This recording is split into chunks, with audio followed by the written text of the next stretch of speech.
राम, रावण की अमर सेना का विनाश होना संभव नहीं था, तो उनका श्री राम ने खात्मा करवाया। आइए जानते हैं इस कहानी में हनुमान जी का अद्भुत पराक्रम। जब रावण ने देखा कि हमारी पराजय निश्चित है, तो उसने 1000 अमर राक्षसों को बुलाकर रणभूमि में भेजने का आदेश दिया।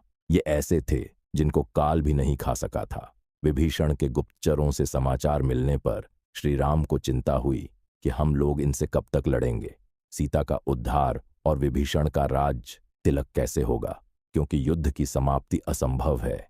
श्री राम की इस स्थिति से वानर वाहिनी के साथ कपिराज सुग्रीव भी विचलित हो गए कि अब क्या होगा। हम अनंत काल तक युद्ध तो कर सकते हैं, पर विजय श्री का वरण नहीं।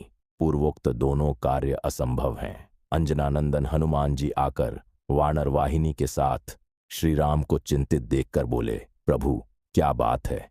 श्री राम के संकेत से विभीषण जी ने सारी बात बतलाई। अब विजय असंभव है। पवन पुत्र ने कहा, असंभव को संभव और संभव को असंभव कर देने का नाम ही तो हनुमान है। प्रभु आप केवल मुझे आज्ञा दीजिए, मैं अकेले ही जाकर रावण की अमर सेना को नष्ट कर दूंगा। परंतु कैसे हनुमान, वे तो अमर हैं। श्री राम जी ने कहा, प्रभु इसकी चिंता आप न करें, बस सेवक पर विश्वास करें। हनुमान बोले।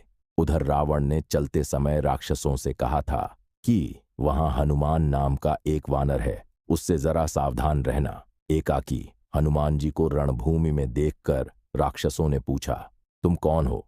क्या हम लोगों को देखकर भय नहीं लगता जो अकेले रणभूमि में चले आए? मारुति बोले, क्यों आते समय राक्षस राज रावण ने तुम लोगों को कुछ संकेत नहीं किया था जो मेरे समक्ष निर्भय खड़े हो? निशाचरों को समझते देर न लगी कि ये महाबली हनुमान हैं। फिर भी वे सोचे तो भी क्या, हम अमर हैं, हमारा ये क्या बिगाड़ लेंगे। भयंकर युद्ध आरंभ हुआ। पवन पुत्र की मार से राक्षस रणभूमि में ढेर होने लगे। चौथाई सेना बची थी कि पीछे से आवाज आई, हनुमान हम लोग अमर हैं, हमें जीतना असंभव है, अतः अपने स्वामी के साथ लंका से लौट जाओ, इसी में तुम सबका कल्याण है।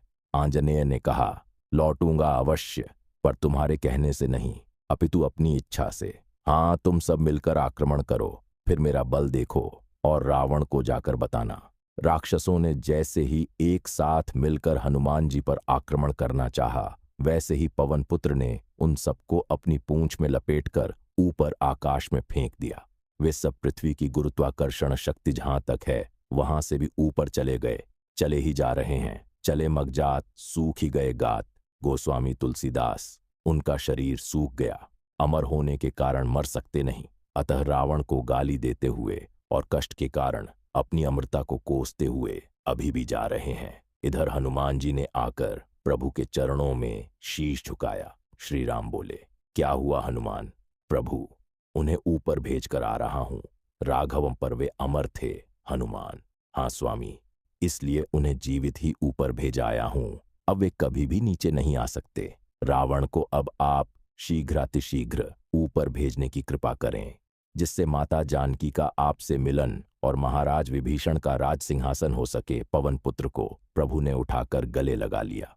वे धन्य हो गए। अविरल भक्ति का वर पाकरुक श्री राम उनके आरणी बन गए और बोले, हनुमान जी, आपने जो उपकार किया है वह मेरे अंग अंग में ही जीर्ण शीर्ण हो जाए, मैं उसका बदला न चुका सकूं, क्योंकि उपकार का बदला विपत्ति काल में ही चुकाया जाता है।